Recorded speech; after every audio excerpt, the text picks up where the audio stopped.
Back in 2008, I found myself standing paralyzed in the middle of a trash dump in Honduras. But it wasn't the stench or the circling vultures or even the hundreds of people walking barefoot over used syringes and other hazardous garbage that paralyzed me. It was the moment I found myself staring down at a 3-year-old boy sitting by himself on a piece of cardboard picking through trash. I still vividly recall him looking up at me, and when I smiled at him, he was expressionless.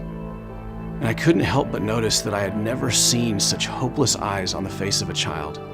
Everything in me said to get this kid out of there, but I knew that that wasn't enough, because I knew that it was not as simple as getting this one child off the dump. In the days that followed my first experience in a trash dump community, I was haunted by what God had shown me, and I became convinced that He was saying to do something about it. So we prayed and asked people to join us in starting a movement that would break this hopeless, vicious cycle of despair. And Trash Mountain Project was born.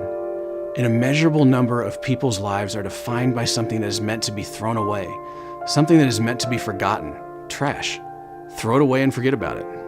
But the problem is that we now know that trash isn't just thrown away, it's thrown on someone.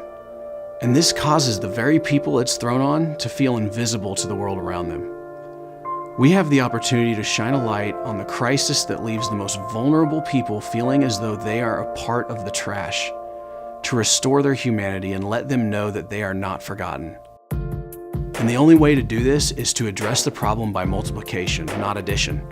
If we can multiply and mobilize leaders that are closest to the crisis, it's our best chance to make a lasting difference. And for this to be sustainable, we encourage and invest in families living in the communities we serve in. We don't ever want to treat people as weak. We choose to honor them and God by affirming what is strong within them, as this is what God does in every one of us. We believe that faith, hope, and love are the key ingredients to breaking the cycle of despair, becoming new cycles of hope as God works deep within the life of a person. And for any of this to be possible, we must share the gifts that God has given us. We are blessed to be citizens of the most generous country on the planet, and this gives us an incredible opportunity.